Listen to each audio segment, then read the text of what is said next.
It's Friday, it's 12:15, and this is Politics UK.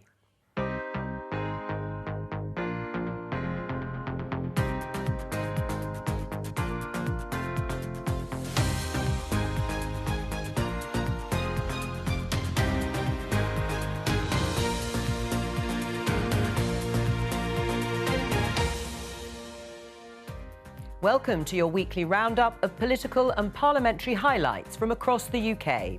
I'll be joined by correspondents in Edinburgh, Cardiff and Belfast, and here in Westminster by our correspondent David Cornock. This week... I've waited 17 months, 25 days and 2 hours to appear in front of you in this hall as leader of our great party. And the Labour leader hits back at conference hecklers. Shouting slogans or changing lives conference. In Wales, who should pay to make old coal tips safe? Communities lie in the shadow of these monstrosities, feeling anxious every time it rains. And heated exchanges at Stormont over vaccine passports. For among other things, order. You're having your Order. I'm not sure where his anger comes from, but I.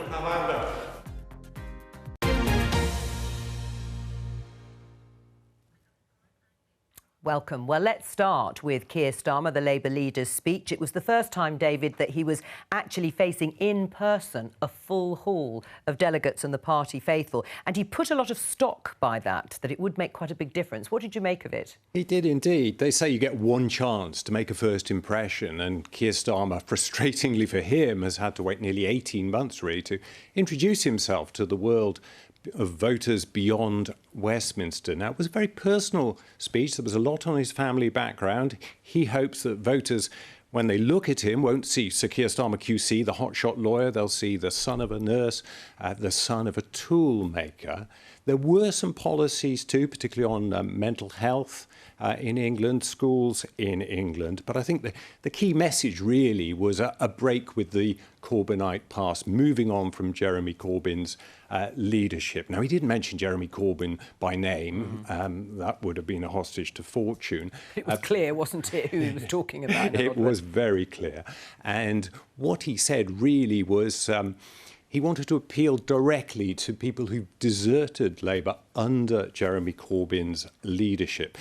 He also made a clear break with the manifesto on which Jeremy Corbyn fought the last election and, of course, on which Sir Keir Starmer fought the last election. And there were shouts from the crowd saying, hang on, that was your Brexit policy we lost on. But it was also a very long speech, 90 minutes, as long as a football match, yes, without a break for half-time oranges. So it was quite a long listen. We can't show you the whole speech. We don't have time for that. But we've managed to condense the key bits into 5 minutes.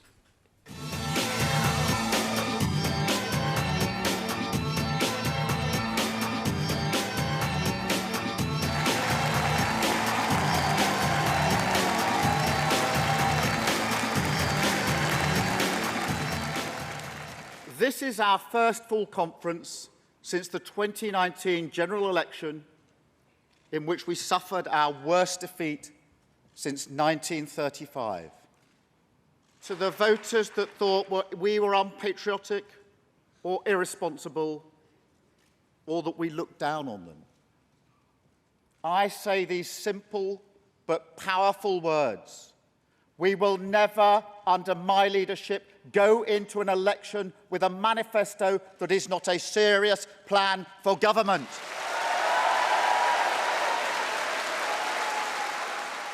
Let this conference ring out its approval to the NHS staff, truly the very best of us.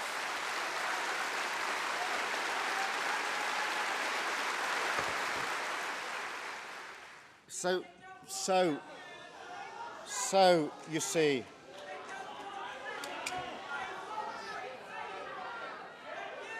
shouting slogans or changing lives conference. Today, conference, I'm here to tell you what I stand for. But I'll also tell you what I won't stand for. I won't stand for 2 million incidents of antisocial behaviour this year.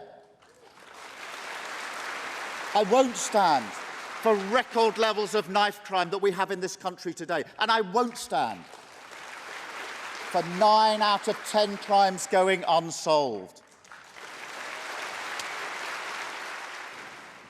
Conference, it's easy to comfort yourself that your opponents are bad people.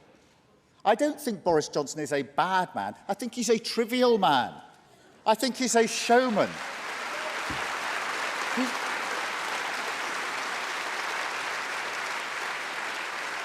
He's a showman with nothing left to show. He's a trickster who's performed his one trick. One of the urgent needs of our time is mental health. Labour will guarantee that support will be available in less than a month. We will recruit the mental health staff that we need. Over 8,500 more mental health professionals supporting 1 million more people every year. There will be no promises we can't keep or commitments we can't pay for. Too often in the history of this party, our dream of the good society falls foul of the belief that we will not run a strong economy. But you don't get one without the other. And under my leadership, we are committed to both.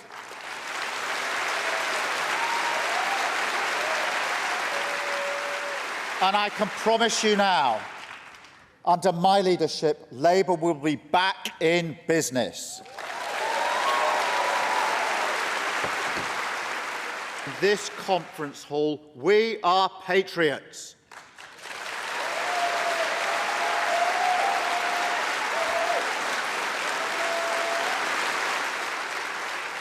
When we discuss the fine young men and women who represent all our nations, we don't boo, we get to our feet and we cheer.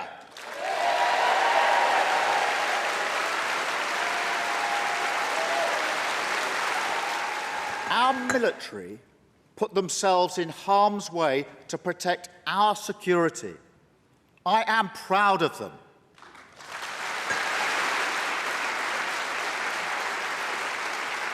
And I'm proud of the work they did for us in Afghanistan.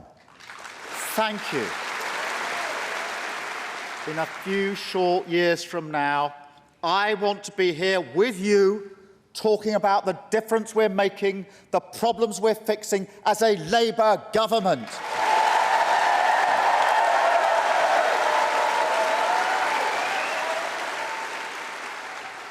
Work, care, equality, security. These are the tools of my trade, and with them, I will go to work. Thank you, Conference.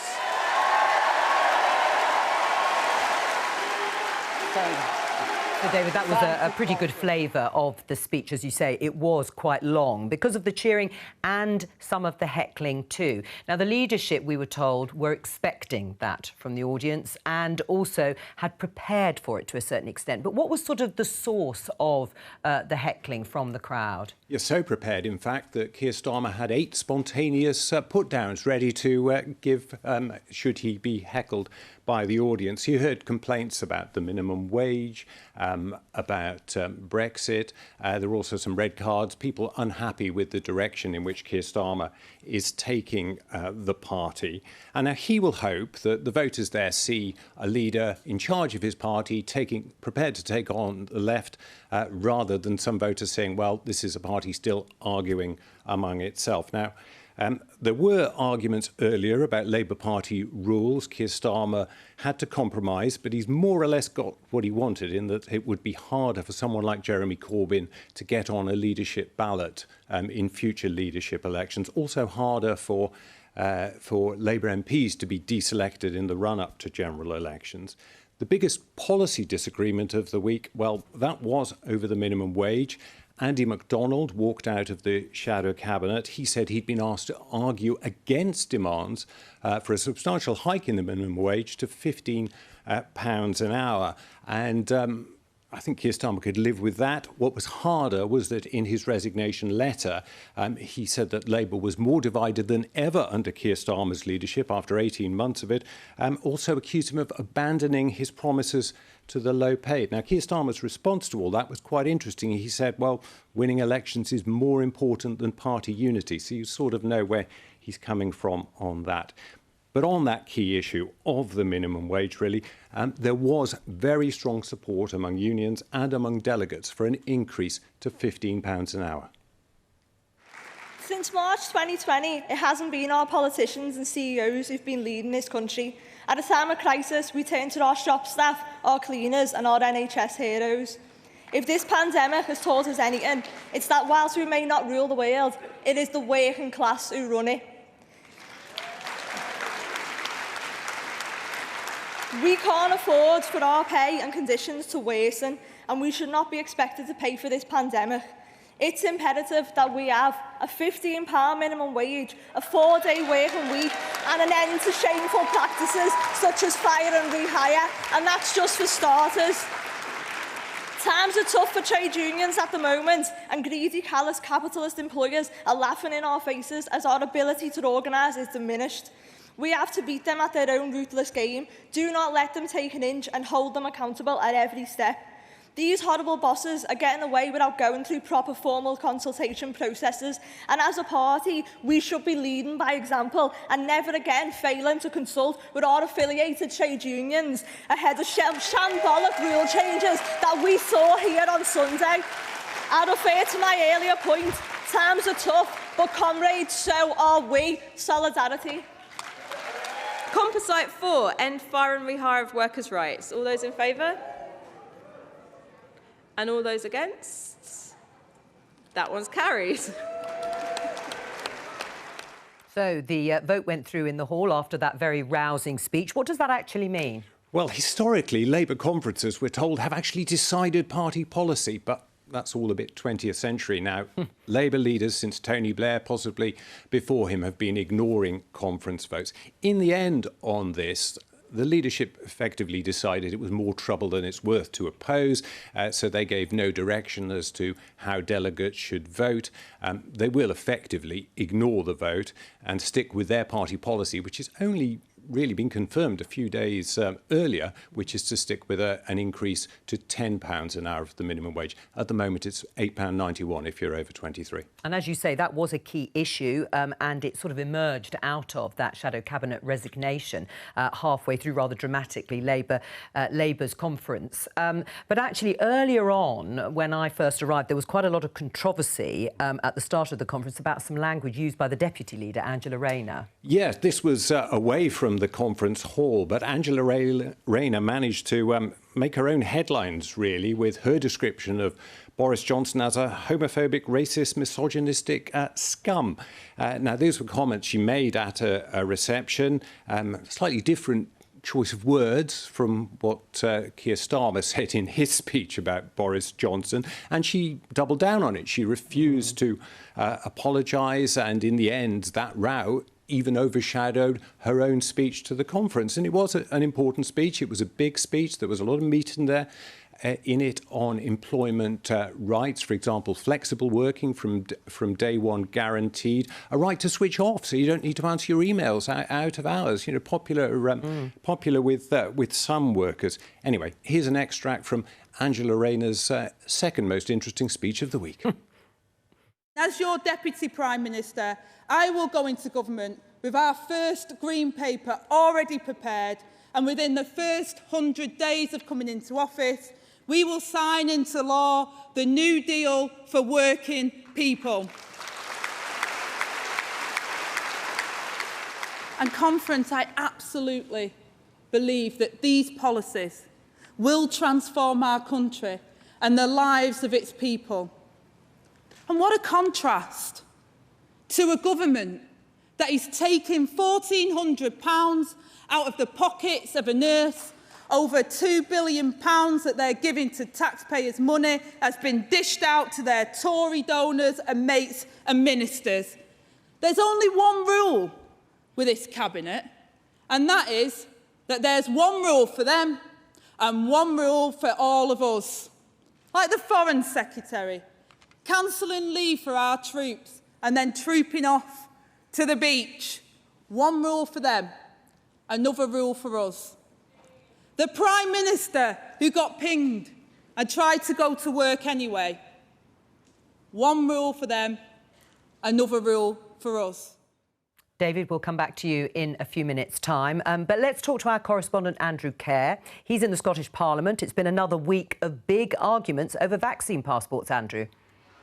Yes, that's right, Joe. Vaccine passports has really dominated political debate here in the Parliament once again. Now, this week, thousands of people in Scotland will need COVID passports to access venues like nightclubs or large events. It will be on your phone, on your app, and you'll have to show it on entry. But there's a new grace period now, though. It won't really be enforced until the 18th of October. But this is hugely controversial. Now, the nightclub industry in Scotland has taken this to court, but the presiding judge here in Scotland was saying actually this was a measure passed by this Parliament. It was fair, proportionate and balanced. Now, Nicola Sturgeon was making a statement earlier in the week about COVID, and opposition parties used that statement to call for this scheme to be scrapped. Isn't a scheme that's legally in force but won't be enforced just adding to the confusion? Yeah. And isn't it about time that the government cut its losses on this shambles of a scheme and scrapped it altogether? First Minister. It strikes me that had I listened over past weeks to Douglas Ross, who has opposed every measure this government has introduced to try to stem the rise in COVID cases, we wouldn't be in the position we are in right now with falling COVID cases. We'd probably still be seeing cases rise, because everything from face coverings to continued mitigations, Douglas Ross has stood here and opposed. That's just a regular feature of the management of this pandemic. The nighttime industry has taken the government to court. The Human Rights Commission have expressed grave concerns that it has not seen the evidential base for this scheme, and every opposition party is opposed to it. The 18-day delay in enforcement is an admission that the government and businesses are nowhere near ready, and we have evidence that shows that the passports don't even work. So will the First Minister abandon this assault on the right to medical privacy today? First Minister. No, because I want to do everything that is reasonably possible to keep people and the country as a whole as safe as possible from the risk of COVID over these winter months. Now, Joe, this indeed has been hugely controversial, only supported by the SNP government and, of course, the Scottish Green Party. It came up again during the course of the week, again at First Minister's questions raised by the Scottish Conservative Party. Now, it is going ahead, but I think opposition parties will be looking all the time to try to get this abandoned, get this scrapped. Right. Andrew, you know, of course, the news has been dominated largely by shortages of fuel and queues at petrol pumps, and also this idea of giving key workers priority, an idea that's been examined in Holyrood? Yes, and there's been a big debate in Scotland about this, about the causes of it. Now, looking at the fuel crisis in particular, it's not been as bad here in Scotland as I think it has been down south. Yes, there have been some pumps running dry, some garages have been having to close, but we've not just seen the same impact that we have done across the borders. So with the shortage of HGV drivers and actually in other sectors too, labour shortages in hospitality, in care, in construction, the Scottish Government are saying the blame lies very fairly and squarely, in their view, at the door of Brexit. And they say the only thing that would get us out of the situation that we're in is for Scotland to be an independent country and to be back in the European Union. Now, the UK government, for their part, well, they are saying that actually, of course, the HGV driver crisis is not down to Brexit. There are other issues at stake. Now, the Finance and Economy Secretary was asked about this in committee during the course of the week. She's suffering from COVID, unfortunately, so she contributed remotely. I do have quite a stark comment to make, which is that even if everybody who is currently looking for work is in work, there would still be shortages. And the bottom line is, and you're seeing the UK government finally coming to a position of accepting that the bottom line is that as an economy, we have valued enormously people who have come to this country to work. Can I ask, does that mean looking towards the 2022-2023 budget, there may be more of a focus on building resilience into our economy? We've talked about some of the perhaps opportunities even from the issues we're finding, actually doing more local sourcing, using procurement to do that. So will there be more of a focus on building in resilience, innovation, that kind of thing? As you can imagine, writing a 10-year strategy is hugely challenging because you do not know what challenges might be around the corner.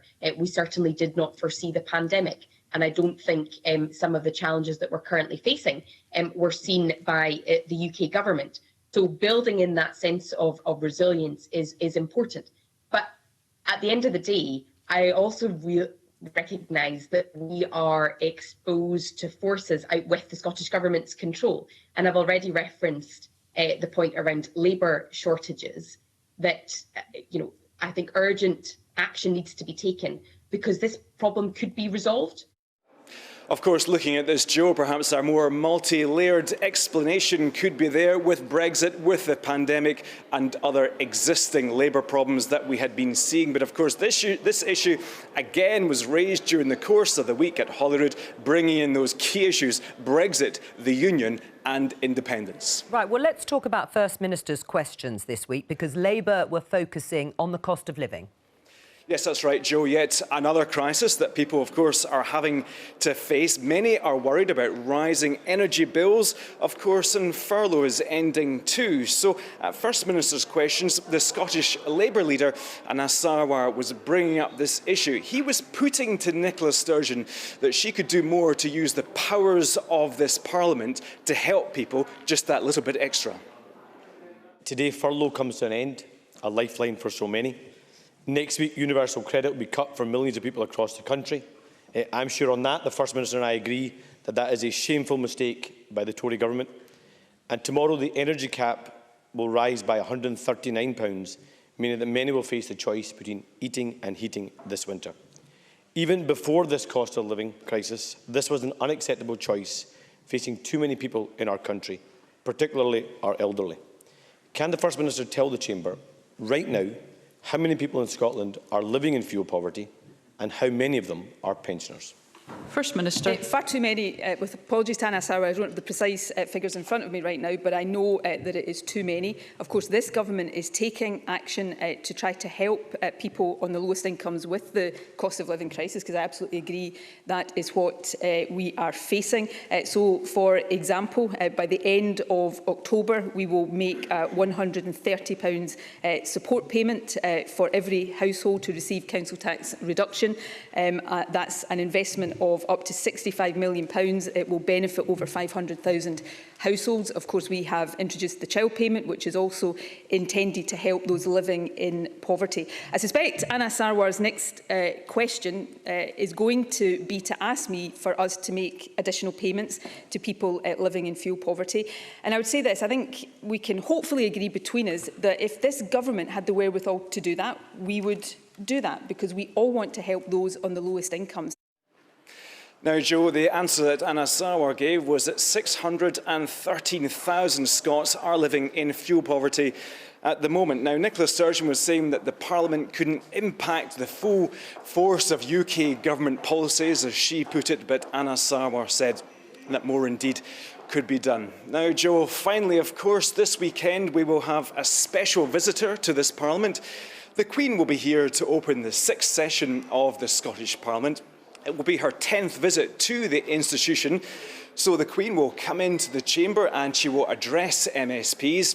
giving a message to politicians, and the First Minister will reply, of course. So there'll be something there for everyone, I think, to take in a way. After the difficult year that we've had, I think the focus might be on the coronavirus pandemic, everyone pulling together, joining together. Will be one point during the course of the week when political differences will be set aside. An important visit there. Andrew Kerr at the Scottish Parliament. Thank you very much. David, let's talk more about Labour's party conference. Perhaps the most significant sort of policy announcements came in Rachel Reeves' speech. She is the Shadow Chancellor. She is. And again, her first chance really to speak to a party conference in her new role, which she's only been doing for a few months. As you say, a significant speech, plenty of meat in it. There were some crowd-pleasing lines that, you know, will go down well in the hall. She'll tax Amazon more. She'll take tax breaks off private schools. But in terms of policy, what she had to say about business rates went down very well with the CBI and other business leaders. She said that ultimately Labour in England would scrap them and replace them with something fairer. But as we'll hear now, she didn't exactly set out what that replacement would be. We will oversee the biggest overhaul of business taxation in a generation. So I can announce today that the next Labour government will scrap business rates altogether.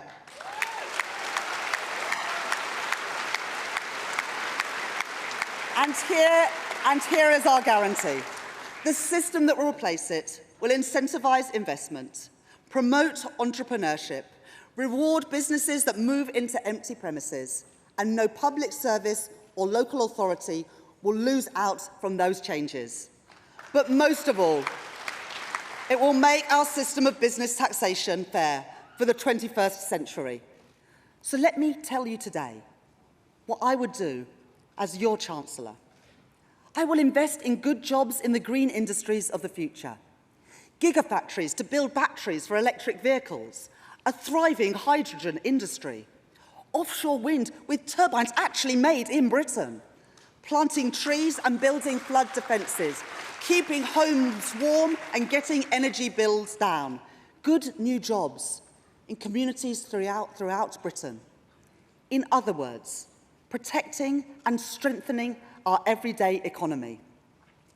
And to make this a reality, to unlock that potential and protect our planet for future generations, I can announce today Labour's climate investment pledge. An additional £28 billion of capital investment in our country's green transition for each and every year of this decade. Well, David, that was a huge figure, of course, that she pulled out in that speech in terms of investment. And she was also keen, Rachel Reeves, to stress that a future Labour government will look after the economy. Yeah, we heard her say there she wanted to be the first Green Chancellor, but she also said she wanted to be a responsible Chancellor. And it sounded to me, as someone with quite a long memory, a bit like Gordon Brown in the mid-90s, leading up to the 97 election, saying, you can trust me with your money. And that was very much the focus, I think, of the wider message that Rachel Reeves was trying to get out, and an acknowledgement that the economy has been a weakness for Labour in past elections. David, thank you for the moment. Let's go to the Welsh Parliament in Cardiff and speak to our correspondent there, Cemlyn Davies. Cemlyn, there's been a row this week about coal tips and who should foot the bill to make them safe. Yes, an emotive issue, this one, Joe, and more than one MS made reference to the 1966 Aberfan disaster, where, of course, 144 people, 116 of them children, were killed when a coal tip slipped onto a primary school. And this has become an important topic for discussion more recently after Storm Dennis back in February 2020 caused a landslide from a coal tip in the Rhondda Valley. Now, luckily on that occasion, nobody was injured, but it was seen as a bit of a wake-up call that something needs to be done to stabilise these coal tips. There are more than 2,000 of them across Wales, including 300 classed as being at high risk. So, of course, the question is who's responsible for them and who should pay? The First Minister has been very clear. This government is committed to a United Kingdom which works for all of its constituent parts. If the UK Government shares our commitment to the Union, then this is the challenge and now is the time for them to take their share of the responsibility for the historic legacy of coal mining in the UK. The First Minister knows only too well that the management of coal tips is devolved, because it is even included in his programme of government, which makes a welcome promise to introduce legislation to deal with the legacy of centuries of mining and ensure coal tip safety. So I ask that the record is set straight to reflect that. It is down to the Welsh Government to manage any long-term costs associated with ensuring the safety of our Welsh coal tips. If those tips had been in Surrey or Bedfordshire, I doubt whether they'd have been left to pockmark the skyline. But in Wales, in Bedwas, Penallta, Penydaren, Bydlinog, communities lie in the shadow of these monstrosities, feeling anxious every time it rains, because the more rain we get now means that those tips could become even more unstable. In 2020, it was a happy accident that no one lived in the path of the Tylerstown landslip. Do we want to wait to see whether fate will continue to be on our side? So as we heard there, the UK Government insists that this is a devolved issue and therefore it's the Welsh Government's responsibility to deal with these coal tips. But ministers here say that they predate devolution and so the UK Government should be sharing the responsibility and they want money to address this. They're calling on the Treasury to release £600 million over the next 10 to 15 years. Cemlyn, as you say, a very emotive issue. Now, we heard a little earlier about the Scottish Government's plans for vaccine passports. The Welsh Government has its own plans to introduce what they're calling COVID passes. Yes, that's right. And the Welsh Government's plan is that from the 11th of October, people over 18 wanting to attend big events or go to nightclubs will have to either show that they've had 2 COVID jabs or that they've had a negative lateral flow test in the previous 48 hours. Now, they're the broad details, but there are still some questions. Lateral flow tests, we know, are less reliable than PCR tests, and self-administered tests are currently the most unreliable of all because they can be falsified. The technology does exist to upload home lateral flow tests directly in a way they cannot be falsified. Do you propose using that technology? In our regulations, which the Senate will have an opportunity to debate next week, we will make it a specific offence, a criminal offence, knowingly to falsify the results of a lateral flow device. To make it clear to people that to do so, is to put other people directly in danger. Mark Drakeford there responding to Plaid Cymru's leader, and it does appear that the First Minister will need Plaid support in order to get this through. There'll be a vote here in the Senate on this next Tuesday, and of course Labour don't have a majority here. They've got exactly half the seats, and we know that the Welsh Conservatives and the sole Liberal Democrat member here in the Senedd are against the idea of COVID passes. Now, another issue. This is the idea of tolls on 2 major Welsh roads, Cemlyn, in order to tackle air pollution. Yes, over the summer, the Welsh Government has been gathering public opinion on this idea of introducing tolls for high-polluting vehicles on 2 stretches of road, so near Newport on the M4 and near Pontypridd on the A470. That's the main road connecting North and South Wales. And the Welsh Conservatives in particular have concerns over this. We must be under no illusion, members. Road tolls would have a huge negative consequence on the economy here. They would only act as another tourniquet on our economy's windpipe. Investors and industry need a government that pulls with them, helps to oil the wheels of success here, not the opposite. We've made very clear this is not part of the policy toolkit we intend drawing upon. So they know that, and yet they persist in waving this flag to try and create divisions at a time when we are facing a climate and nature emergency. These are serious times. They require serious politicians to give serious thought and serious responses, and the Conservative benches have shown again, yet this afternoon, they are not serious about this problem. So the Welsh Government, they're insisting that they don't currently have plans to introduce tolls. Rather, they say they're legally obliged to consider options in order to improve air quality. What they have already done in these two locations, though, is introduce 50 miles an hour speed limits in order to try and reduce pollution. Cemlyn, we've been focusing on the Labour Party conference this week, but there was also an announcement from Plaid about their autumn conference. Yes, that's right. And they've announced this week that they've postponed their autumn conference, and that's because of the situation in Wales with COVID at the moment. Now, they were under some political pressure to do this after Welsh Labour announced earlier that they were cancelling their autumn conference that was due to happen in November, again for the same reason, because of the situation with the pandemic at the moment. Cemlyn Davies there, thank you very much in Cardiff. Let's go to Belfast and find out what's been happening at Stormont with our correspondent there, Gareth Gordon. Gareth, as we heard in the headlines, there were some heated exchanges on the possible introduction of vaccine passports.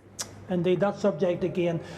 Northern Ireland is not quite as far down the path to COVID recovery as other parts of the UK and indeed the Republic of Ireland, because our infection rates remain higher, stubbornly high, and our rate of COVID vaccine uptake is lower. And as a result of that, the social distancing rules of the kind that you've got rid of some time ago still apply to entertainment venues here in Northern Ireland, like concert halls, theatres, hospitality, indoor sports venues, etc.